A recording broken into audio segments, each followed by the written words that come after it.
How many snaps did they run in the 14 personnel? That's only for us. 100% of the snaps.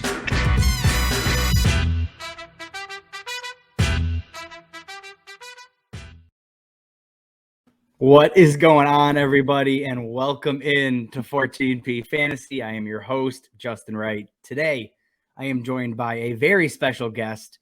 Obviously, if you're watching us, I'm sure you know them. It is Andy Holloway of the Fantasy Footballers. Andy, thank you for joining me. How you doing today? I'm doing well. We got NFL draft talk coming up, and you got that buzz. Your blood's kind of ready to go again. The fatigue of last season's gone, and now we get to find out what players the draft ruins for the next coming season. Oh, right. I got all the early Twitter takes are out there that are just going to be obliterated. All the depth charts that are going to get destroyed. Everybody's rookie picks that they're so sure are going to be great. I always laugh at that too. It's like, the definitive, David Montgomery over Kenneth Walker. And it's like, you don't know where he's playing yet, man. You just want to talk. But we all do. We all want to talk. It's just, there's something to do in this. Yeah. What are we supposed to do in March and April? There's nothing going on. You have to have hot takes on Twitter because you need something that you can go show later on how smart you were. Right. Yeah. And then you just never, ever bring up the ones that miss. That's how what Twitter ones? Works. What misses? Yeah. Never heard of them. Well, guys, obviously, if you're joining us, we are back with the 5-minute debate. This is number 2 for 2022. Today, we are talking David Montgomery versus Josh Jacobs for Dynasty. And really, when you're talking running backs, you're talking redraft as well. You can't get away from it. So that is who we are going with here. Before we get into it, guys, remember, we are still running the Elijah Moore jersey giveaway from our friends at Pristine Auction. All you got to do is subscribe to the YouTube channel and then either drop a comment, hit me up on Twitter. You got the handle on the left, or hit up the podcast account as well in the top right, just so we know and we got you marked down. All right, Andy, you ready? I'm as ready as I'm going to get. All right, that's what I want to hear. We got a quick switch up here. Andy, you are taking Josh Jacobs. What do you have on Josh Jacobs? Look, Jacobs is so funny because I was his biggest supporter for a good portion of the first year and a half of his NFL career. And there's a level of fatigue that has now approached all Josh Jacobs supporters. Oh, yeah. If you were part of that original bandwagon, you have now had to accept, you've had to go through some therapy. You've had to accept the fact that you don't have LaDainian Tomlinson. You don't have Christian McCaffrey. You don't have the elite potential of being a league winner. And that is the acceptance that, people just don't want to make. They don't want to do it with a player like Josh Jacobs because there's just too much fatigue, and you'd rather go with a player that has a more unknown ceiling, I think. And so generally when that happens, there's a value to be had potentially. Yeah. A value in acceptance, I would say, of what Josh Jacobs actually is. And I think the reason that I'll be honest that I'm a big David Montgomery fan as well. Yeah, absolutely. And I think both of these guys are solid. They're both 24 years old. But the reason that I lean the Jacobs direction is really just the offense that he will be a fundamental piece of. Yeah. And my optimism around Josh McDaniels being able to continue to use him and maybe extend him a little bit in the passing game.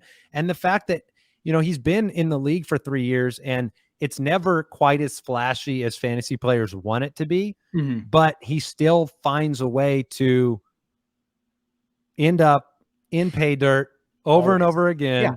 Like it's his job.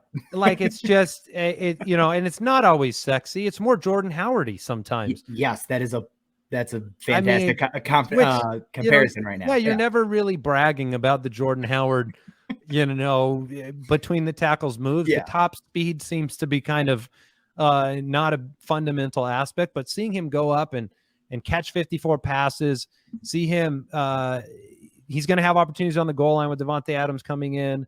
This division is going to be just filled with points. Oh, yeah. It's going to be fun to watch. And I think we just have to accept that Josh Jacobs, while not LaDainian Tomlinson, is going to be a plodding, volume-rich, fundamental piece of a Josh McDaniels offense that's going to score more points than the Bears are. I mean, Yeah. when I'm staring these two guys down, I'm saying, who's going to get around the end zone more often? Who's going to be getting all of those opportunities? And so 3 years into the league, you got top 20 finishes every year. He takes you for a ride sometimes because I think people don't understand what exactly he is, but he's solid, right? I mean, isn't that a good definition of Josh Jacobs as solid? It is, I think, the most apt. It's the most apt way to describe him, honestly. I mean, he is the definition of solid, and some numbers to back it up. Again, you touched on it. The ceiling isn't there, and I think that's been my biggest issue with Montgomery. I don't blame you. Yeah. Because when you're looking at Montgomery, we rated out over the last 2 years, we call it a volatility rating. David Montgomery had the 8th highest rate of games over 25 points in the last 2 seasons. Josh Jacobs finished at 6.7% relative. He doesn't do that. He's not interested. He's behind Myles Gaskin. He's behind A.J. Dillon in terms of percentage. And those are just 2 names you don't want to be lumped in with, really. If you're behind the gas man. Absolutely not, especially if you have the volume that Jacobs has. Yeah. And I think with Montgomery, how these two are going to score points is going to be so drastically different this season because the Bears are going to be playing from behind almost exclusively. I mean, I think that's a given at this point. I think you see a big uptick in his pass catching. I think he gets over that 60 target threshold. With Justin Fields, he was seeing 4 targets a game. And Jacobs, while his receiving numbers drop, I think you nailed it. He has potential for 15 touchdowns on the ground. I mean, that offense is going to move the ball. They're going to be in the red zone. It's just a matter of how you want to get your points. And I do think we probably see a higher ceiling from Jacobs this week, but Montgomery is going to give you access to that rock solid floor along with that higher ceiling. So I think that's why I'm still on that Montgomery side right now. Yeah, and you have the allure of that finish, right? 2 seasons ago, where he was every week was inside the top 5. He just beats up on bad defenses. I mean, and it's crazy because that skewed the narrative so much on David Montgomery now.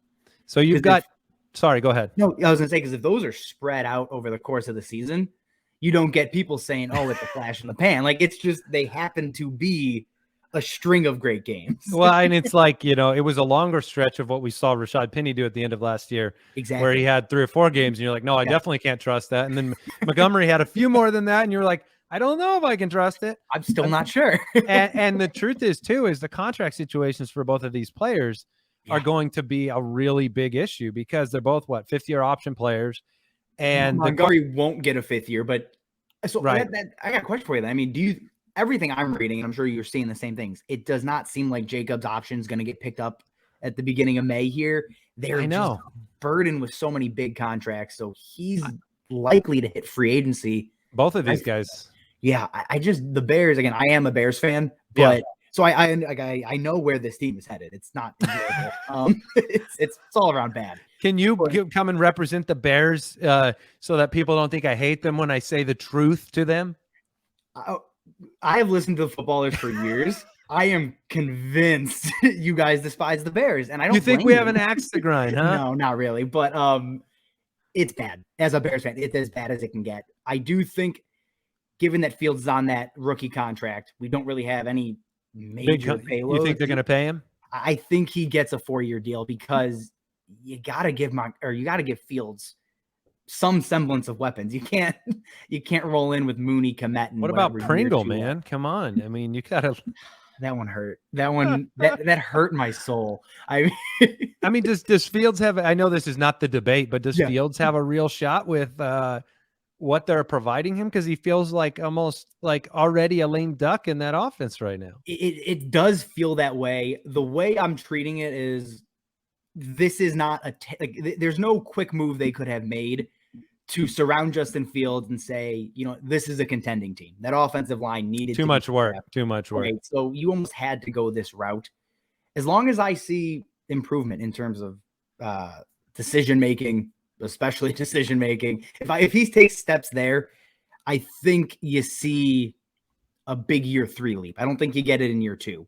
Well, for fantasy, it's going to be interesting. You know, Mike and I especially are both when Fields came into the league, we were both big fans of what we saw on film and at Ohio State. And I hope he gets the opportunity to really not be one of those young quarterbacks that flames out due to offensive line woes, being sacked too many times, and you can't can't unring the Sam Darnold bell, right? Like he was lit up so many times that it's like seeing ghosts. Then you move teams and you can't succeed. Mm-hmm. And I think what I'll concede is I think Montgomery is the much more talented player than Josh Jacobs. Yeah. And I think this almost begs a bigger question for dynasty players of this singular season, because of the differences in the offense. I like Jacobs, but beyond that day, beyond this season, where will Jacobs be?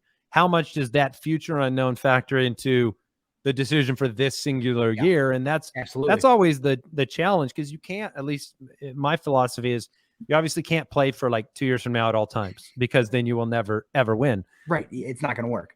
But the whole point is to win. Everybody forgets that. I did love the fact that, when Khalil Herbert was having success last year and you had Montgomery come back, it was just done. It was like, he's the guy. Yeah. He's more versatile than Khalil Herbert is. These guys are so similar with the new head coaches too. I know, and it is crazy. And with Andy, there goes the camera. I told you this was going to happen. You prepped me for it. You prepped me. No, the crazy thing is with Josh Jacobs, you have Kenyon Drake there, who is talented in his own right. Sure. Brandon Bolden comes over with Josh McDaniels, and then like we said, Montgomery has Khalil Herbert. So it's not as if either are, like a void clear of competition. Clear path forever. So exactly. So it's just interesting. I think. The way I come down on this is almost, and I think you were alluding to it. If you're going for the win this season, you probably want Josh Jacobs. However, if you have a roster that's built to contend the next couple of seasons, Montgomery may be your fit, just because I think we get clarity on the contract extension for both of these guys before the season starts. And I think Montgomery, it's fair to say, has an untapped ceiling, whereas Jacobs, you can just kind of put him in the Jordan Howard category. He's been 4 a carry for 2 straight years. Yeah. And unless McDaniels unlocks the pass catching this year, it's kind of over in that regard. Right. Yeah. That was the thing. He even saw the uptick last year, and it didn't feel like he saw that volume uptick. When I looked back and saw 64 targets in 15 games, I was shocked. I know, because we begged for it for 2 years and you didn't see. And there goes the camera again. Just blends in. We can hear you though. This is where you put Jay Grizz up there, and just a quick. Does this mean you won the argument? You just turned my camera off. If StreamYard decided, it's like we've had enough of Andy. That means my battery's running out, I guess, huh? You're good, Andy. We will wrap it up here, guys, for Andy's sake. I'll come back and wave goodbye here for you. Well, guys, we got the nameplate. We know it's him still. There he is. Again, guys, check out the Fantasy Footballers if you have not and are just found us on YouTube and have not heard of them. Please go check out the Fantasy Footballers. Again, remember, we got the Patreon page. We have the link is in the bio. And then again, that Elijah Moore jersey giveaway. As always, guys, thank you for watching, and we will see you next time. Thank you, Andy. We appreciate it. Take care.